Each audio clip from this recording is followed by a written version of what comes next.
नमस्कार, वंदे मातरम। हम आप लोगों को आज का जो वीडियो है वो दूध के ऊपर कुछ बताएंगे। इसके ऊपर बहुत प्रश्न आ रहे हैं और इसके बारे में बहुत से भ्रम फैले हुए हैं। उससे पहले हम आपको बता दें, हम हिमाचल के पहाड़ों में खड़े हैं। सामने के पहाड़ देखिए, ये चूने का पहाड़ है और चीड़ के ऊपर वृक्ष हैं, नीचे और कई प्रकार के वृक्ष हैं। ये हमारे घर के पीछे एक बड़ा ऊंचा पहाड़ है दक्षिण दिशा में। तो यहाँ पे हम आज आपको इस हरियाली में आपको एक वीडियो बता रहे हैं। तो जैसा मैंने कहा, दूध के बारे में बहुत सी बातें ऐसी चल रही हैं जो भ्रम पैदा कर रही हैं। ऐसे जो अच्छे बुद्धिमान हमारे डॉक्टर हैं, देशभक्त हैं और जिनकी नीयत पे हम संदेह नहीं कर सकते, बहुत योग्य हैं, बहुत अच्छी समाज सेवा कर रहे हैं, ऐसे डॉक्टर भी आज भ्रम में पड़े हुए हैं कि दूध कौन सा अच्छा है, कौन सा बुरा है, ठीक है कि गलत है। किसी एक डॉक्टर का तो ऐसा भी कहना है, जिन पे हमारा बड़ा भरोसा है, कि दूध लेना ही नहीं है मिल्क प्रोडक्ट। तो आइए आज इसके ऊपर हम बात करते हैं। देखिए, मेरे सामने एक चार्ट लगा हुआ है। इस चार्ट के ऊपर कुछ हमने लिखा है। तो इस चार्ट को समझने से पहले इतना हम आपको बता दें कि दो प्रकार की गऊएं विश्व में अभी तक मिली हैं। एक को हम कहते हैं बॉस इंडिकस, जो भारतीय गऊएं हैं, वैज्ञानिकों ने नाम दिया है बॉस इंडिकस। और दूसरी है भारत से बाहर की गऊएं, जिनको कहते हैं बॉस टॉरस।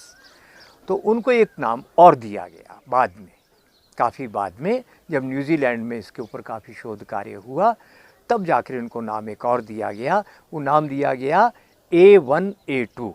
अब ये A1 A2 क्या है? आपको पता है कि दूध में अनेक प्रकार के प्रोटीन होते हैं। उनमें से एक प्रोटीन जो लगभग 3.5%, अधिक से अधिक 3.9% तक होता है, कम से कम 3.1%, उसमें प्रोटीन होता है। इसका नाम है बीटा कैसीन। ये बीटा कैसीन भी अनेक प्रकार का है। तो ये बीटा कैसीन प्रोटीन जो है, एक गाय में A1 है, एक गाय में A2 है। इतनी बात समझने के बाद हम आगे बढ़ते हैं और वैज्ञानिक शोध आपको बताएंगे कि देसी और विदेशी गाय का वैज्ञानिक आधार पे अंतर क्या है, और उसके बाद हमारे आयुर्वेद के अनुसार क्या अंतर है वो भी आपको बताएंगे। तो आइए ज़रा हम अपने चार्ट की तरफ चलते हैं जो हमने बनाया है। दूध के अंदर जो प्रोटीन होते हैं उसकी एमिनो एसिड चेन होती है, इस प्रकार की एक चेन होती है। अब इस चेन में जो 66वीं कड़ी है ऐसी इसकी एमिनो एसिड चेन की, उस कड़ी का नाम है आइसोल्यूसिन। अभी जो आइसोल्यूसिन है, इसके बाद जो अगला है कड़ी हमारी, उसमें क्या है, विदेशी गाय में 67वीं कड़ी जो है, 67वां जो लिंक है, उसका नाम है विदेशी गाय में हिस्टाडीन। और जो भारतीय गाय है उसमें हिस्टाडीन के स्थान पर A2 में है प्रोलीन। तो अब ये हिस्टाडीन और प्रोलीन के होने से कोई फ़र्क पड़ता है? जी हाँ, बहुत फ़र्क पड़ता है। क्या होता है, जो विदेशी गाय का दूध जब हम लेते हैं, उसके प्रोडक्ट लेते हैं, उत्पाद लेते हैं, तो ये जो 67वीं कड़ी है, ये 66वीं कड़ी के साथ कमज़ोर है, पक्की नहीं जुड़ी हुई, ये टूट जाती है। और टूटने के कारण बहुत तबाही होती है। इसके टूटते ही एक नया प्रोटीन बनता है हमारे पाचन तंत्र में, उसका नाम है हिस्टाडीन बना BCM7। यही वो मुसीबत है। वो क्या है? बीटा कैसोमॉर्फिन 7। ये ओपिएट यानी एक विष है, अफीम की तरह का एक विषैला पदार्थ है जो आपके पूरे शरीर को ख़राब करता है। इससे क्या क्या होता है जी? इसके ऊपर अब रिसर्च पेपर हैं, इसके बारे में कोई बहस की बात नहीं है, कोई विवाद नहीं है इसके ऊपर। पहले इसको बहुत छुपाने की कोशिश की, इली लिली ने छुपाया इसको, मोन्सेंटो ने छुपाया, क्योंकि उनके अरबों रुपए का व्यापार था दूध का, विदेशी गऊएं जहरीली वाली। माना नहीं उन्होंने। और जो एक न्यूजीलैंड था, उसने सबसे पहले बताया कि ये दूध जो A1 विदेशी गाय का ये दूध है, ये विषैला है। क्या क्या होता है इससे जी? सबसे पहले तो बच्चों की बात आप ले लीजिए। आप बच्चों को दूध बहुत शौक से देते होंगे। पहली बात, ऑटिज्म, एक प्रकार का ऐसा रोग है जो आपको पता है मानसिक विकलांगता है। माँ के पेट से बच्चा विकलांगता के साथ ही पैदा होता है। अभी तक दुनिया में सबसे ज़्यादा अमेरिका में है और अब ये भारत में होने वाला है। कारण क्या? क्योंकि वो सारी गौएँ तो भारत में आ गई। हिली लिली ने, मॉन्सेंटो ने, सब ने, हर देश ने, यूरोप के, अमेरिका के देशों ने अपनी गौवंश को बदल डाला, हमारा भारतीय गौवंश ले गए और अपना गौवंश हम लोगों को दे दिया। मित्रों, आप लोगों को बहुत कष्ट होगा ये जानकर। मैं बार बार कहता हूँ, राजनीतिक लोग ईमानदार है, ये बेईमान है अलग बात है, वो इसके अपराधी नहीं हम कह सकते। ये जो एडमिनिस्ट्रेटर हैं इनको भी मैं अपराधी नहीं मानता, ये अपराधी हमारा वैज्ञानिक है। अरे क्या हो गया आपको? ये विदेशी गोवंश, उनके सांड, उनके नंदी, उनका सीमन, ये क्यों लाए आप भारत में? इसका मतलब आपकी नालायकी के कारण करोड़ों लोग देश में बीमार हो रहे हैं। कैसे हो रहे हैं? इसके दूध के कारण। मैंने बताया, बच्चों में ऑटिज्म आ रहा है, मानसिक विकलांगता आ रही है, और दूसरी बीमारी क्या आ रही है? रिकेट्स, पोलियो जैसा एक रोग है। रिकेट्स का क्या कारण है? ये दूध है उसका कारण। तो ये एक बहुत बड़ी समस्या है। और बच्चों में एक और बड़ी समस्या, बहुत बड़ी समस्या आ रही है, सडन इन्फेंट डेथ। बच्चा पैदा हुआ, अचानक मर जाता है, कारण पता ही नहीं लगता क्या है। उसका कारण ये दूध है, विदेशी गाय का दूध है। शोध पत्र मैं पहले से कह चुका हूँ इसके ऊपर।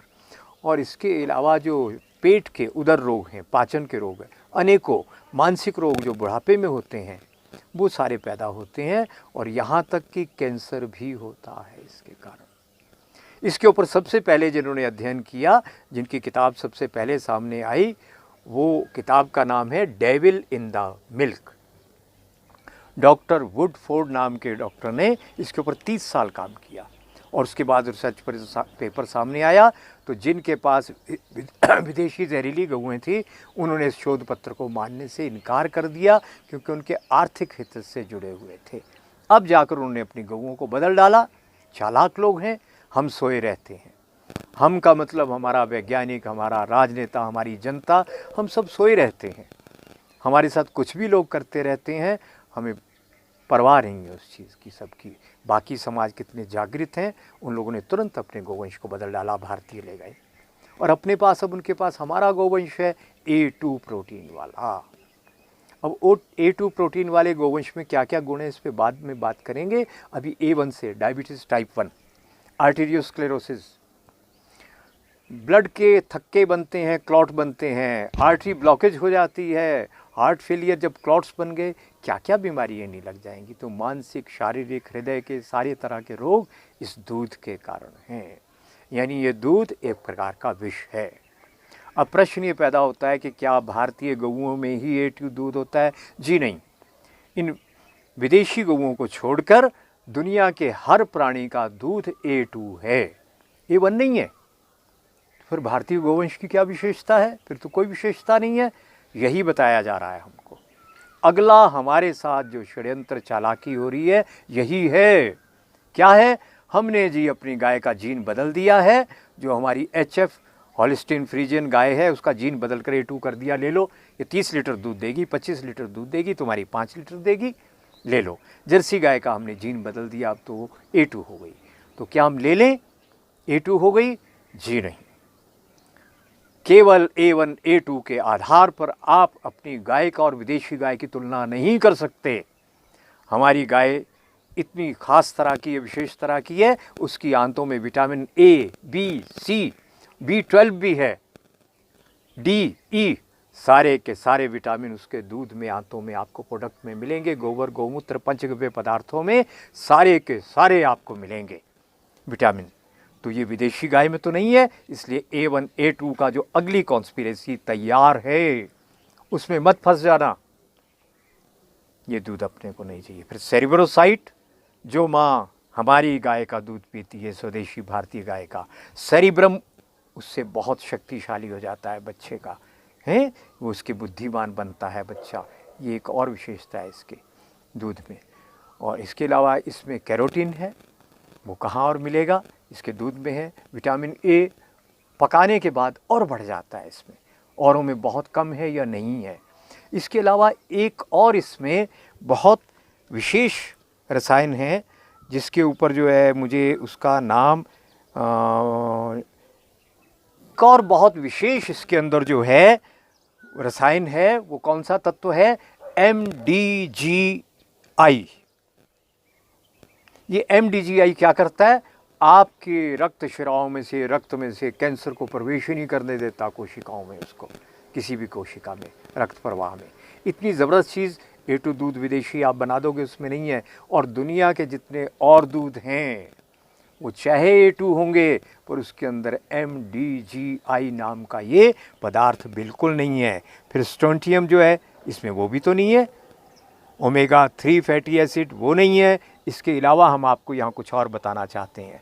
देखिए हमारी गाय में क्या क्या है, 8 प्रकार के तो प्रोटीन हैं, 21 प्रकार के एमिनो एसिड हैं, 11 फैटी एसिड हैं, 25 खनिज हैं जिसमें सोना भी एक है, नाइट्रोजन यौगिक इसमें 16 प्रकार के हैं, 4 प्रकार का फास्फोरस है प्राकृतिक, और 2 प्रकार की शर्करा है इसके अंदर। ये कुछ बातें हैं जो पता लगी है। इसके अलावा भी आपके गाय के दूध में और कितने गुण हैं इनके ऊपर अभी काम चल ही रहा है, पूरा अभी अध्ययन होना है।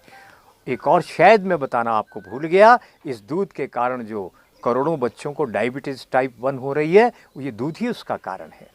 तो आप कहेंगे हम थैली का दूध पी लेते हैं, ये दूध पी लेते हैं, वो दूध, कोई दूध नहीं आप पी सकते हैं। क्यों नहीं पी सकते? मैं कंपनियों का नाम नहीं लूँगा, जो भारत की बड़ी जानी मानी कंपनियां हैं।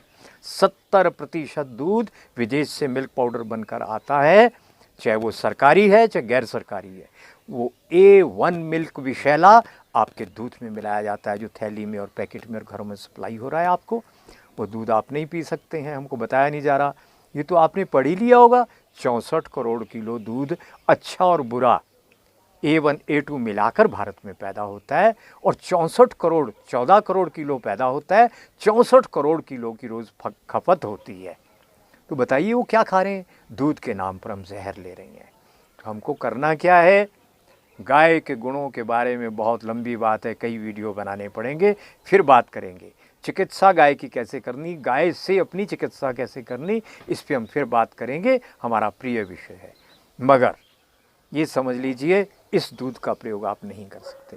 और दूध आपको लेना ही है तो क्या, या तो अपनी गाय पाल लो, नहीं पाल सकते तो गांधी जी की तरह बकरी पाल लो, वो भी नहीं पाल सकते तो तिल भिगो दो, अच्छे बादाम खुद तोड़कर गिरी निकालना, मामरा बादाम वो भिगो दो, मूंगफली अगर GM ना हो वो भिगो दो, सिंघाड़ा भिगो दो, और सुबह उसको अच्छे से पीसकर छान कर उबाल लो, और लगातार उसको चलाते रहना जब तक उबाली ना आ जाए। नहीं तो ये जो सामग्री आपने डाली नीचे लगेगी तो बदबू आने लगेगी। तो दूध अगर आपको सफ़ेद कुछ पीना ही है तो ये ले लो, पर ध्यान रखिएगा तिल के बारे में बहुत से परहेज हैं, वो परहेज आपको बताएंगे जब आपका आहार शास्त्र चलेगा। आज के लिए इतना ही। आपके प्रश्नों की प्रतीक्षा रहेगी। हमारे वीडियो लगभग 1 साल के बाद डलने शुरू हुए हैं, बहुत लोगों ने पसंद किए हैं, इसलिए हम भी उत्साहित हैं और बनाते जा रहे हैं, अपना ज्ञान आपको बांटते जा रहे हैं। आप अपने सुझाव और अपनी सम्मति भेजिएगा। आप लोगों के लिए बहुत बहुत शुभकामनाएं। नमस्कार, वंदे मातरम।